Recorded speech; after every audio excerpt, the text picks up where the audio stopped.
There's something dangerously powerful about a woman who can sit in silence and not feel lonely.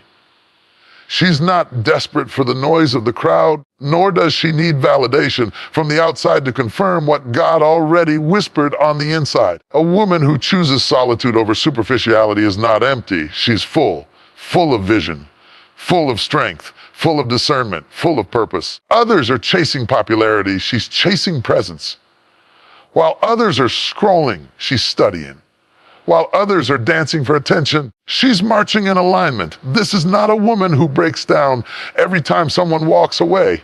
She builds when others leave. Her alone time is her training ground. Her wilderness is her classroom. Her silence is her sanctuary. You see, when a woman withdraws, she's not running away. She's gathering her thoughts, gathering her strength, gathering her anointing.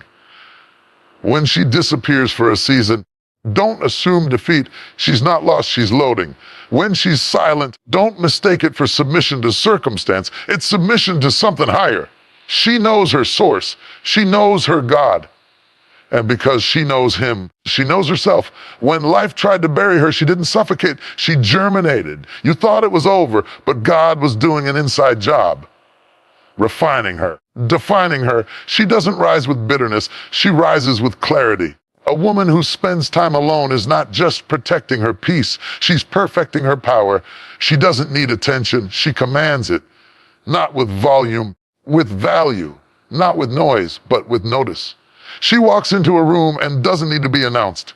Her presence is the proclamation. She doesn't compete, she completes. She's too busy becoming to beg, too focused on destiny to chase validation. She's a threat to dysfunction. Mirror to mediocrity, a challenger to chaos. She doesn't fold under pressure, she forms under it. She's the kind of woman who prays when others panic, who plans when others pause, who walks by faith while others wait for applause.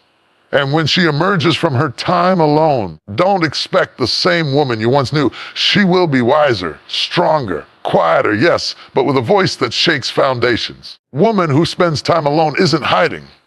She's healing. She's building. She's becoming. She's dangerous because she's done pretending. Solitude is not a sign of weakness. It is not a scarlet letter that screams isolation or abandonment. It is not the space of the unloved or the forgotten. Solitude is strength in its purest form. It is the sacred chamber where transformation takes place, where identity is reforged, and where calling is clarified. The world may look at a woman who is often alone and label her lonely, but they don't know she's actually in the presence of her maker. She's not detached, she's being developed. She's not lost, she's listening. She's not weak, she's being weaponized by the wisdom of heaven. The strength of solitude lies in the stillness where chaos is muted, in a world that thrives on noise, where attention is currency and distraction is the norm. To choose solitude is a radical act of rebellion. It is a decision to pull away from the frenzy and get face to face with what matters. When a woman steps back from the crowd, from the validation, from the pressure to perform, she is not shrinking. She is stretching internally. She is growing invisible muscles. She is being fortified on the inside. Solitude is where she learns to breathe again, to center herself, to hear the voice that is not demanding but divine. The woman who spends time alone is not avoiding the world. She's learning how to move in it with authority. She's not seeking to disappear. She's being distinguished. Her strength is not measured by how loud she is in a room, but by how grounded she is when no one is clapping, no one is calling, and no one is watching. The strength in solitude is that it allows a woman to disconnect from the illusions that the world feeds her about who she should be and reconnect to the original blueprint of who she was created to be. She's not lonely. She's learning how to regulate her emotions, learning how to pray deeper, learning how to hear from God with no filter, learning how to look in the mirror and love what she sees, not because of perfection, but because of progress. There is power in being alone, because it is there that the masks fall off, the performance stops, and the healing begins. The true self steps forward, not the version created to survive, the version designed to thrive. In solitude, she is able to pull out the weeds of insecurity. She faces the wounds that were too loud to hear in the crowd. She lets the tears fall without needing to explain them. She opens her heart to divine inspection and lets the Spirit do surgery. Alone doesn't mean abandoned. It means attended to by God Himself. Some things can only be healed in the quiet. Some revelations can only come in the absence of applause. Some breakthroughs are reserved for the private place. The woman who embraces solitude is dangerous because she has been with herself and survived it. She has faced the storm inside and found peace. She has sat in the silence and made peace with her past. She has mourned what she lost and still decided to move forward. That kind of strength doesn't come from being surrounded. It comes from being separated. Every separation is punishment.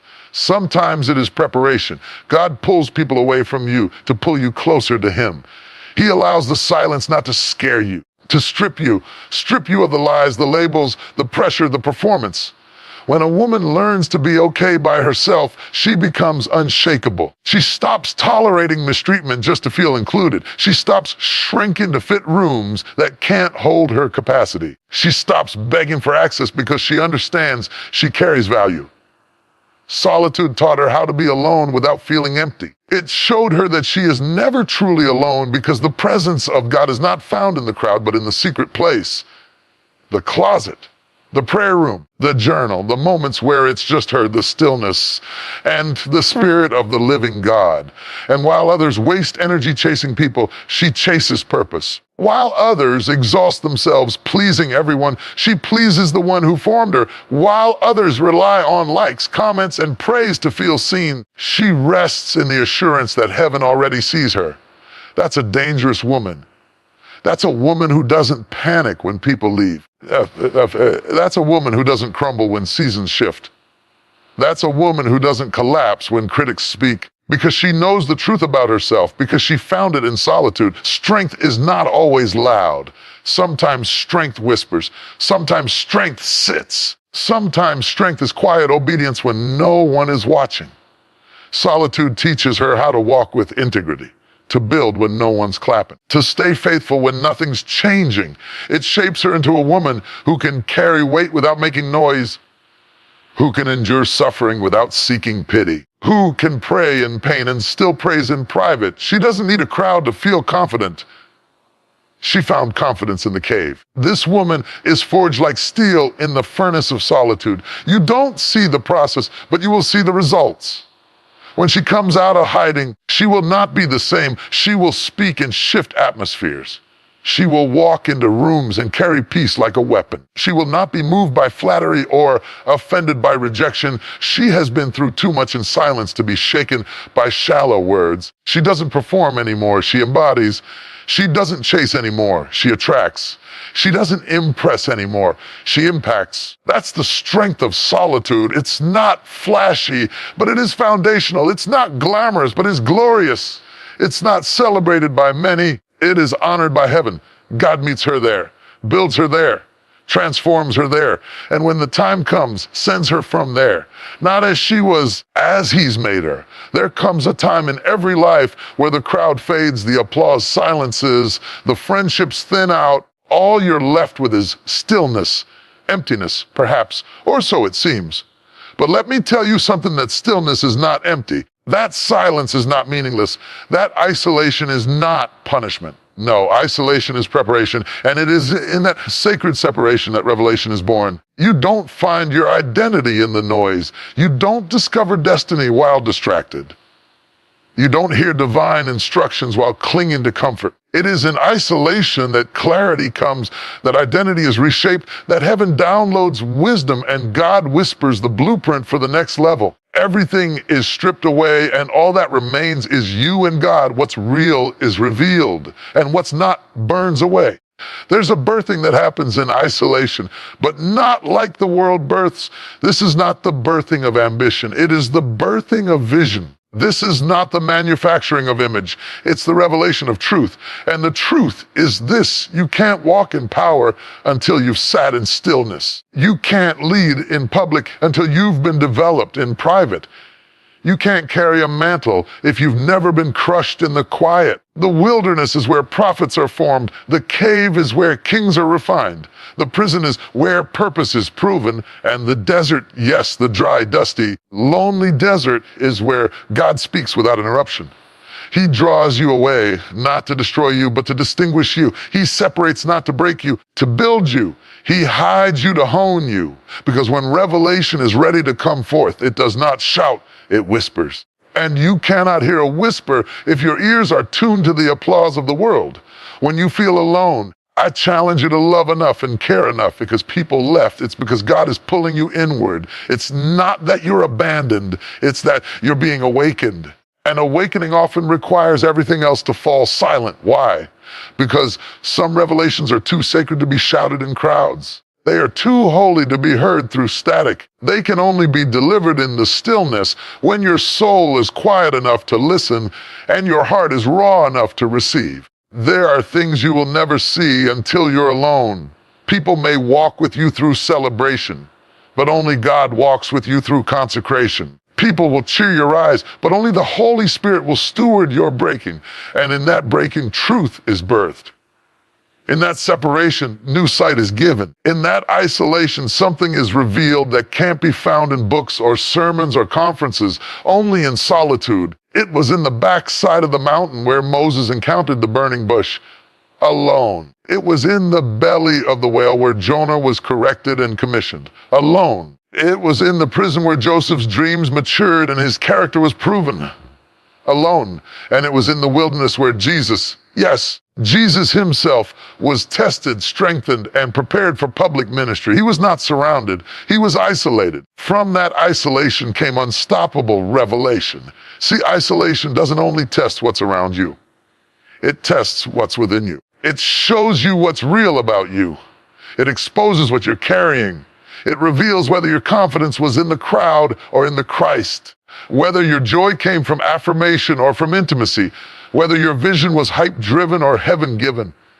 There is a breaking that takes place in isolation, painful, purifying breaking, the kind that rips away false identities and man-made expectations, the kind that dismantles performance and demands authenticity. It hurts, but it heals. It shakes, but it shifts. It crushes, but it also creates. Because God cannot reveal what he has not first refined. You can't carry glory and cling to comfort. You can't be set apart and still chase being included. You can't walk in revelation and still crave relevance. So God, in his mercy, will draw you away, not to punish you, but to purify you. He removes the audience so your motives are exposed. He closes the doors so your character can be developed. He silences the noise so the sound of your spirit can be heard again. And when you endure that season, when you stay, when you wait, when you lean in instead of running away, you'll discover what many never do. That in the silence, God is still speaking. In the absence, he's still present. In the solitude, he is more near than you ever imagined. He wasn't avoiding you. He was inviting you into the inner sanctuary where deep calls to deep, where burdens are lifted, where blind eyes are opened, where identity is revealed and assignments are released. Revelation changes you. It's not just insight, it's insight that transforms. And transformation is too powerful to be casual. It's too sacred to be rushed. It must be birth. Birth requires labor, pain, patience, isolation. So if you're in a season where you feel alone, don't despise it. Don't rush it. Don't try to fill it with noise and distraction. Sit in it. Surrender to it. Let it do its work. Because what God is doing in the isolation is preparing you for what's coming in the elevation. The revelation you receive in private will sustain you in public.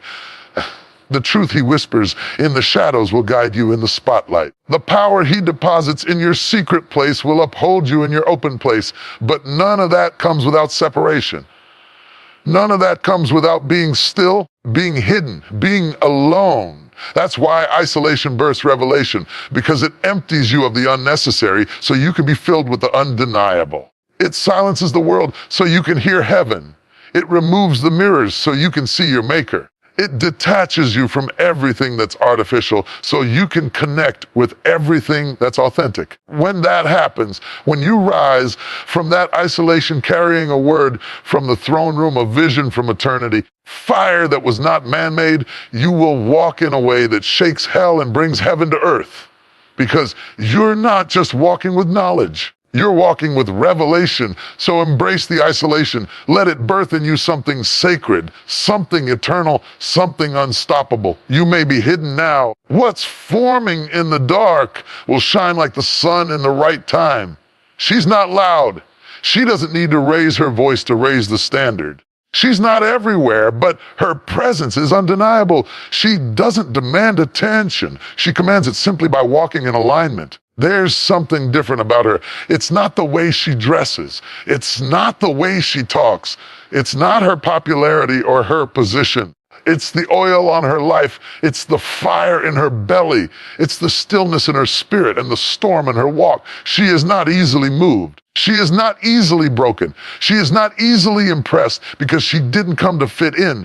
She came to shake foundations. She is a threat to everything that pretends to be strong but is secretly fragile. She is a danger to systems built on dysfunction. She rattles cages just by breathing.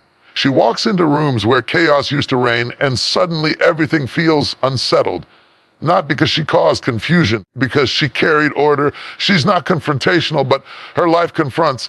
She's not aggressive, but her peace exposes the unrest in others. Her discipline makes comfort uncomfortable.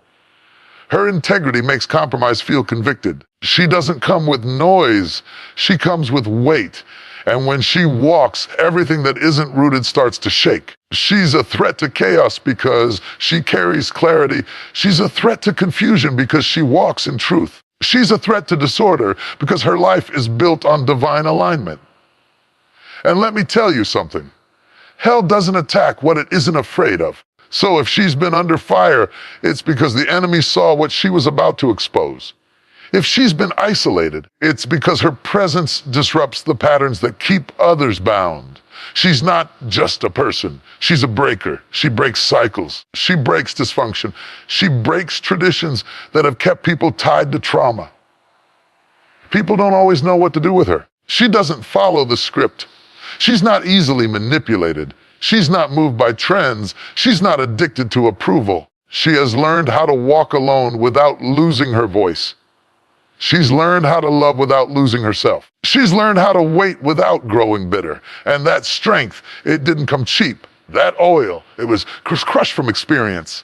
That fire, it was lit in the middle of her pain. She didn't just wake up strong, she chose to become it. She rose when others stayed down. She forgave when it made more sense to get revenge. She built when no one supported her. And now, she's dangerous. She's dangerous because she doesn't need the room to make her feel big.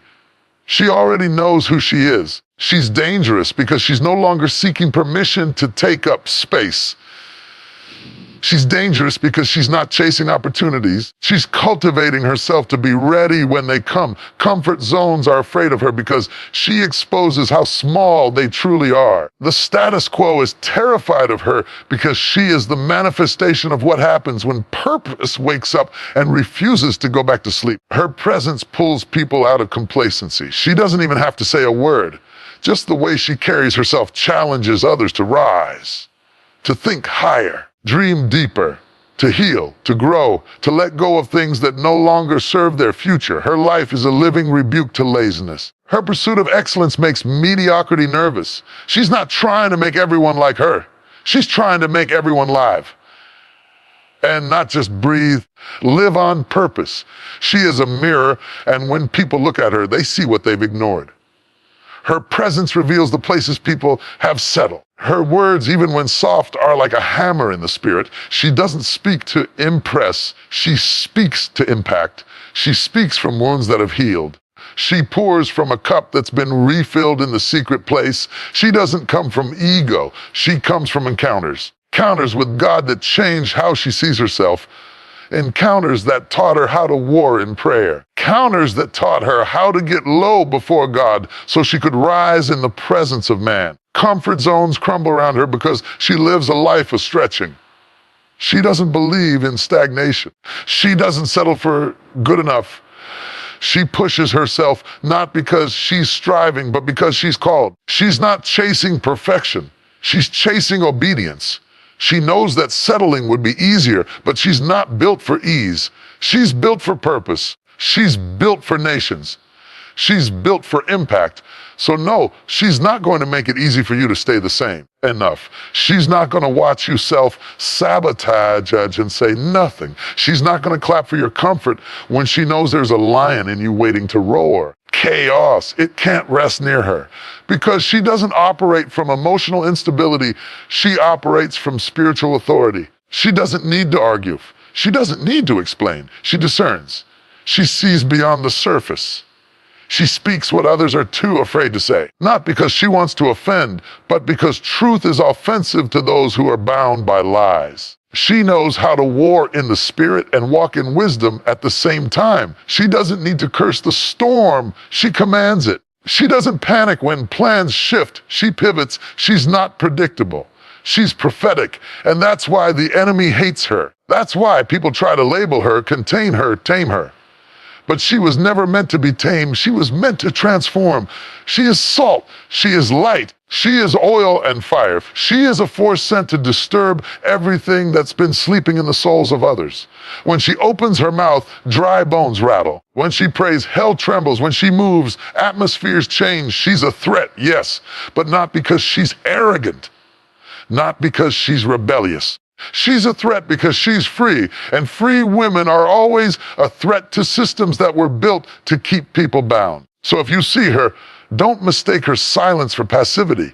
Don't confuse her stillness for stagnation. Don't let her humility fool you into thinking she's harmless. Because behind that quiet confidence is a woman who has walked through fire, conquered demons, buried old versions of herself, and still came out worshiping. They misread her. Over and over again, they misread her because she didn't clap back, because she didn't post her pain, because she didn't air her wounds for attention or argue with people who couldn't handle her wisdom. They assumed her silence was weakness. They mistook her stillness for surrender. But what they didn't realize was silence is her strategy. She doesn't need to speak to be powerful. She doesn't need to be seen to be effective. She doesn't need to fight every battle to prove that she's won the war, because she's learned that not every room deserves her voice. Not every battle deserves her energy. Not every conflict deserves her presence. Her silence is not a void. It's a weapon. It's not an absence. It's an atmosphere. It speaks in dimensions words could never reach. They don't understand that while others are busy making noise, she's building. While others are shouting for attention, she's aligning with purpose. While others are clashing for position, she's cultivating inner power. Her silence is not her defeat, it's her decision. A decision to listen more than she speaks. To hear what God is whispering when others are too distracted by the noise. To pause, not because she's passive, but because she's precise. She's dangerous because she knows how to hold her peace. She doesn't explode, she executes. She doesn't panic, she plans.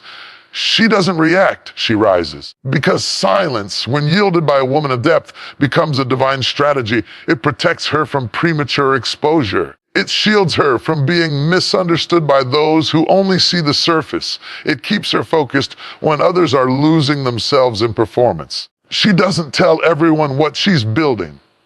She doesn't explain every move. She doesn't broadcast her every breakthrough. She's learned that elevation is quiet, that healing is quiet, that becoming is quiet. The most powerful parts of her journey don't show up on platform, they show up in the private places.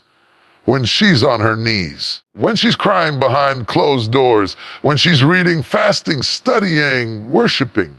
That's where the strategy is formed. That's where the next version of her is being carved out. Her silence is sacred. It is intentional. It is prophetic. Because she knows how to wait, how to move in stealth, how to protect her progress from premature criticism. Her vision doesn't need to be loud to be legitimate. Her call doesn't need confirmation from the crowd.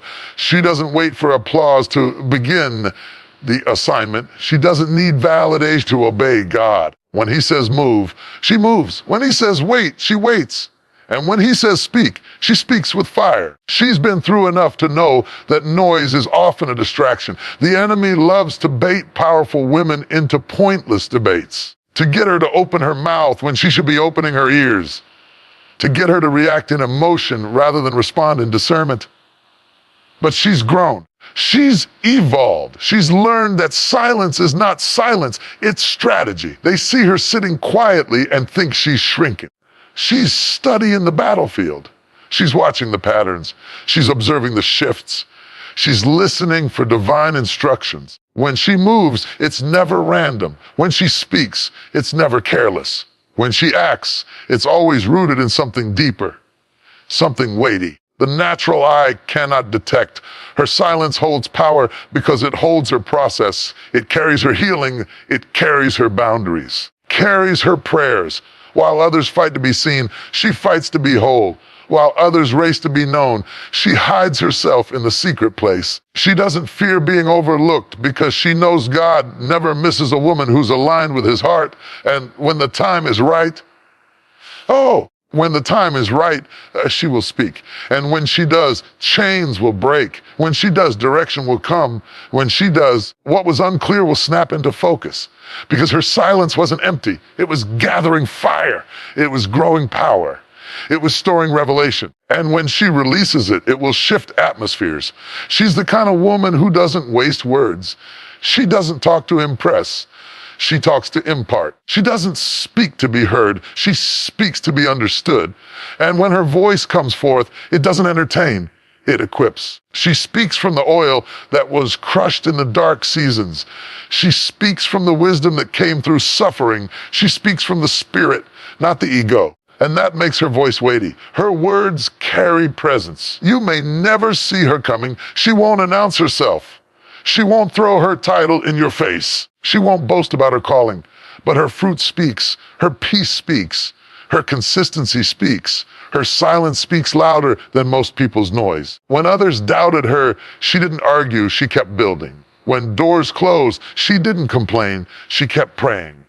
When betrayal hit, she didn't broadcast, she healed in silence. When she was overlooked, she didn't force her way in. She let God prepare the table. And now she's walking in rooms they said she'd never enter. Speaking into lives they said she'd never impact. Doing what they said she'd never do. Not because she screamed her way there, but because she stewarded her silence. She is not intimidated by delay. She doesn't panic when it gets quiet. She thrives in the pause. She hears God in the silence. She gathers strategy when others are chasing spotlight. She's too seasoned to be rushed, too refined to be rattled, too deep to be distracted. So if you see her and she hasn't said much lately, don't assume she's idle. She's listening. She's waiting.